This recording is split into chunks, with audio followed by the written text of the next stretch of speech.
बताइए यानी साहब से वापस यानी साहब यार एक मिनट यार, अपने भाई यार आप कौन है? आप आराम करें, आराम से आप नहीं तय करेंगे, आप तय नहीं करेंगे, चुप करो, आप आराम करें ना भाई। सर ये आप बाहर से सवाल करें, मैं आपसे बात करता हूं, ये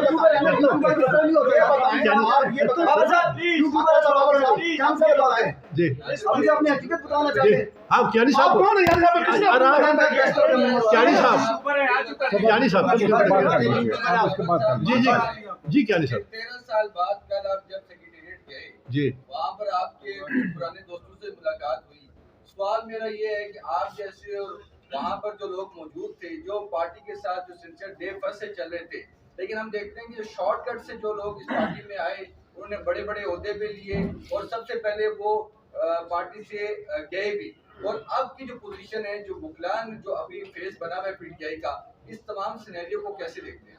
देखिए, ये पाकिस्तान तहरीक इंसाफ ने लगता है कि अभी तक कोई सबक नहीं सीखा।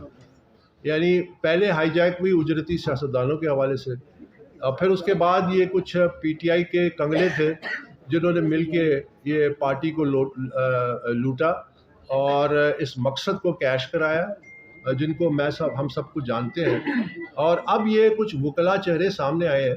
मुझे अफसोस से कहना पड़ता है कि अब जेल से जो बाहर आके जो कहते हैं कि जी सबसे पहले तो चेयरमैन का ये हक ही नहीं है कि वो नॉमिनेट करे, ये वर्कर का काम है कि वो फैसला करे। जो उम्मीदवार बनना चाहता है वो उस उम्मीदवार का हक है, ये डेमोक्रेसी है। तो ऐसे लोग जो आए हैं जिनका पीटीआई से कोई ताल्लुक ही नहीं है, जो किसी और सियासी जमात में रहे हैं, उसका कैंडिडेट रहे, उनका क्या मेरिट है? आप ये सोचिए कि पीटीआई का वर्कर क्या सिर्फ इस काम के लिए कि उसको जेल में डाला जाए, उसको सड़कों पे ला के उसकी पिटवाई कराई जाए और उसका कोई पूछने वाला ना हो, वो जेलें काटे? क्या इसलिए पीटीआई का वर्कर बना है? क्या पीटीआई की वर्कर की इतनी अहमियत है? उसको ये इख्तियार क्यों नहीं दिया गया कि वो अपनी क़यादत का फैसला करे? क्यों एक ऐसे शख्स को नॉमिनेट किया गया जिसका पीटीआई से कोई लेना देना नहीं है? तो ये तो बहुत खौफनाक एक अमल हुआ है जिससे पाकिस्तान तहरीक इंसाफ को बहुत नुकसान पहुंचेगा। जी अब आप पूछिए। सर इस सवाल के दो हिस्से, तो एक जायद साहब का सवाल का अपना प्रॉपर जवाब नहीं दिया, मैं दोबारा उसको रिफ्रेश कर देता हूँ कि 13 साल बाद, यानी कि 13 सालों में कई इंट्रा पार्टी इलेक्शन हुए, आज तक आप किसी इलेक्शन में क्या हिस्सा लिया? अगर नहीं लिया तो क्यों नहीं लिया? और आज अचानक आपको ये मोहब्बत क्यों जागी? एक बात। दूसरा, आपने अमेरिका का हवाला दिया, फ्रांस का हवाला दिया। सवाल यह है कि अमेरिका और फ्रांस में कहाँ एक प्रेस कॉन्फ्रेंस के साथ कौमी इदारों पर हमले करने वालों को माफ़ किया गया, या जिनके बारे में हमें ये बताया गया कि 23 जो उनकी कॉलेज ट्रेस हुई है मुराद राज की, और उसके बाद वो उसने पार्टी छोड़ी और उसके सारे गुनाह माफ़ हो गए? जो दूसरा आपका सवाल का हिस्सा है, तो मैं आपके सामने कह दिया ना कि वो सियासी पनाहगाहों में जा रहे हैं, और मैंने उस पर तनकीद भी की है। मैंने ये कहा है कि ये गलत है। मैंने ये भी कहा है कि कल का हीरो आज का विलन और आज का विलन कल का हीरो बनता है। ये ख़त्म होना चाहिए सिलसिला। हमें शख्सियात से बालातर होकर हमें फोकस करना चाहिए कि रूल ऑफ लॉ को नाफिज करें। मैंने उसकी आपको मिसालें दी। मैं आपकी नहीं, मैं इंसाफ का मुतालबा करूँगा कि जिस शख्स के खिलाफ जो सबूत मौजूद है अदालत के मुताबिक कार्रवाई करें। जहाँ तक मोहब्बत का ताल्लुक है, याद रखिए कि ये मेरी मोहब्बत की अक्कासी थी कि मैंने सबसे पहले पाकिस्तान तहरीक इंसाफ को इमरान खान के जो वकील हैं, जो थे former attorney general of Pakistan Anwar Mansoor Khan, उन्होंने इलेक्शन कमीशन ऑफ पाकिस्तान में इमरान खान का एक मुरासला जो उन्होंने मुझे दिया था, जो मैंने डिस्क्लोज नहीं किया, मैंने आपसे भी नहीं शेयर किया, उसमें वो पढ़ के सुनाया, जिसमें इमरान खान मुझे कहते हैं कि आई पैंडर्ड यू, मैंने आपसे बहुत लाड किया, I force you to take responsibilities, मैंने आपको ज़बरदस्ती ओहदे दिए, you are the number 2 in the party. तो मेरी मोहब्बत का ये आलम था इस पार्टी से कि पार्टी का नंबर 2 की हैसियत में मैंने कहा ये जिस रास्ते पे जा रहे हैं ये इस मुल्क से धोखा होने जा रहा है। मैं इसके सामने खड़ा हो गया क्योंकि इमरान मुझे कहता था कि अकबर मैं रास्ते से हटा तो तू खड़ा हो जाना, अगर तू जाएगा मैं तेरे सामने खड़ा हूँगा। हम तो वो लोग थे। देखिए ये तहरीक इंसाफ जो है ये एक बड़ी स्पेशल जमात बनी थी। मौका अब आ गया आपके पास कि पार्टी चेयरमैन जेल में है और इस वक्त ज़रूरत नहीं है कि जो पार्टी वर्कर जो मुश्किलात का शिकार हैं, जेलों में हैं, उनकी रिहाई के लिए आप जो है किरदार अदा करें, और साथ साथ जिस तरह बाकी जमातों को पूरी छुट्टी है कि वो कन्वेंशन भी करते हैं, जलसे भी कर रहे हैं, इलेक्शन मुहिम भी चला रहे हैं, तो आप इसको लीड क्यों नहीं कर सकते? तो देखिए तमाम जमातों को मुकम्मल मौका मिलना चाहिए कि वो इलेक्शन कैंपेन करें बिला तफरीक। जहाँ तक जो पार्टी के वर्कर जेल में हैं, मैं सिर्फ ये इस हद तक जा सकता हूँ कि अदालतें मौजूद हैं, अदालतें उस पर फैसला करें। अगर सबूत मौजूद है तो उनके ख़िलाफ़ उनको सज़ा दें, और अगर सबूत नहीं है तो उनको बरी करें। ये है निज़ाम जो आपने इस मुल्क में लाना है। ये याद रखिए कि अगर कोई शख्स तोड़ फोड़ करता है, मैंने आपको मिसाल दी, पाकिस्तान की एक तारीख है, तोड़ फोड़ भी हुई, हमले भी हुए, इदारों पे हमले हुए, दीवारें तोड़ी गई, बिल्डिंग्स को आग लगाई गई, ब्लू एरिया इस्लामाबाद में आग लगाई गई, 55 पुलिस वालों पे हमला हुआ लाहौर में। किसी ने तो किया है ना, कोई तो इसमें मुलविस था ना, तो क्या इसको किसी को सज़ा नहीं मिलनी चाहिए? हाँ, अगर कोई बेगुनाह गिरफ्तार है उसको रिहा करें अगर सबूत नहीं है, लेकिन जो गुनाहगार है उस पर कार्रवाई करें और फैसला सुनाएं। मैं आपके सामने शुरू से ये कह रहा हूँ। आपकी जो रुकनीत है, क्या वो अभी तक आप समझते हैं कि है? क्या वोट आपका रजिस्टर्ड है? अगर नहीं है तो जिम्मेदार कौन है? वोटर लिस्ट आपको मिली? और दूसरा, आपके साथ जो शख्सियात बैठी हैं, इनको भी क्या मौका मिलेगा कि हमें बता सके? जी, जब आप चाहेंगे ये बता देंगे। और जो आप पूछना चाहते हैं, देखिए, जहाँ तक आपने वोटर लिस्ट का काम का और मेरी मेंबरशिप का काम किया, मैं पीटीआई का एक तो फाउंडिंग मेंबर हूँ, आप ये तस्लीम करते हैं ना।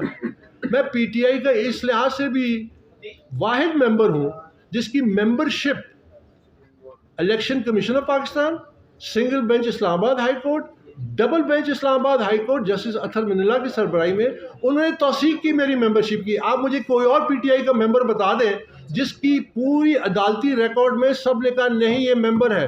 आप ये भी अलमिया देखें कि जो शख्स सच्चाई का अलम लेकर खड़ा हुआ उसके पीछे पीटीआई की क़यादत पड़ गई कि तुम मेंबर नहीं हो, ताकि वो फॉरेन फंडिंग केस से निजात हासिल कर सके। तो ये मेरी एक यूनिक हैसियत है इस पार्टी में कि एक तो फाउंडिंग और उसको बनाने और इमरान खान और पीटीआई की ब्रांडिंग, और 2011 का वो दिन देखना पड़ा जब पीटीआई ने मशरूम किया और पीटीआई एक पॉपुलर जमात के सामने उभरी। और उसके बाद मुझे कौन सा ओहदा नहीं ऑफ़र किया गया, मुझे कौन सी धमकी नहीं दी गई, मैं ज़ेर अताब रहा हूँ। यहाँ लोग पूछते हैं कि आप बोलते नहीं है, मैं 3.5 साल भी तो नहीं बोला। मैं 3.5 साल, जब इमरान खान की हुकूमत थी तो आपके साफ़ी ब्रदर मौजूद हैं, आप उनसे पूछिए कि उनके फ़ोन में व्हाट्सएप ग्रुप था, उसमें खुद हिदायत दी जा रही थी इमरान खान की तरफ से पार्टी के, जो अब छलांग लगा के चले गए हैं, कि अकबर इस बाबर पे मुकदमा बनाओ। ठीक है, मेरे साथ कौन सी मुझे धमकी नहीं दी गई। मेरे घर के बाहर फायरिंग, मुझे 3 जाली मुकदमात बने, मैं खामोशी से भुगता। आपको तो ये नहीं पता, मैं खामोशी से भुगता। मैं उस वक्त भी नहीं बोला क्योंकि मेरी जो ज़ात है वो इस वक्त नहीं है मामला।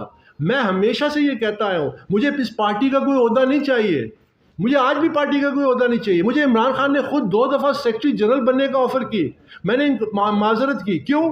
कि मैं इस अहल नहीं था, मेरे पास वसाइल नहीं थे कि मैं पूरे पाकिस्तान में जा सकता और ट्रैवल कर सकता और पार्टी को मुनज़्ज़म कर सकता, इसलिए मैंने माजरत की। लेकिन ये पार्टी हमारी रगों में है, ये पार्टी हमारे खून में है, ये पार्टी के हम एक ज़िंदगी में एक वक्त में एक पार्टी बनती है। हम इस पार्टी को हमेशा के लिए एक इदारा बनाने के लिए है। अगर हम इसमें कामयाब हो गए, पाकिस्तान की सियासत बदल जाएगी। आप पार्टी बनाने वालों में शामिल थे और आपने कहा कि मैंने लीडिंग किरदार इसमें अदा किया है। जब पार्टी टूटी है तो लगता यूँ है कि आपकी इंतकाम की आग ठंडी हुई है। और आपने कभी ये सोचा कि इस पार्टी को तोड़ने वाले कौन थे? क्या इमरान खान इतने ज़हीन थे कि सारा कुछ उन्होंने किया, या इसके पीछे जो लोग थे कभी आपने उनके बारे में भी सोचा? अच्छा, इसके साथ ही बता दीजिए कि क्या अब जो है आप इलेक्शन का कह रहे थे कि इलेक्शन मुश्किल हुआ पीटीआई के लिए जाना, तो वो क्या वजह है? वो थोड़ा सा ब्रीफ कर देता कि हमें पता चले कि क्या मुश्किलात हुई। देखिए, जब आपने इस किस्म का एक फार्स इंट्रा पार्टी के नाम पे किया और ज़ाहिर है हक़ाइक़ इलेक्शन कमीशन के सामने आ जाएंगे, तो बादी नज़र में तो यही नज़र आता है कि इसके कॉन्सिक्वेंसेस जो पीटीआई के लिए वो मनफी होंगे, चाहे बल्ले के हवाले से, चाहे पीटीआई की एज अ शनाख्त, एज अ सियासी जमात इलेक्शन में हिस्सा लेने के हवाले से। बादी नज़र में तो ये बहरहाल फ़ैसला इलेक्शन कमीशन ने करना है। जहाँ तक आपने जो सवाल किया, देखिए, जो शख्स फ़ैसला करता है वो ज़िम्मेदार है। याद रखिए कि जब इमरान खान ने वज़ीर आज़म का हल्फ लिया और कुरान मजीद सामने था, तो वो उस हल्फ का फिर वफ़ादार हुआ। वो फिर किसी और से उसकी कोई वफ़ादारी नहीं है।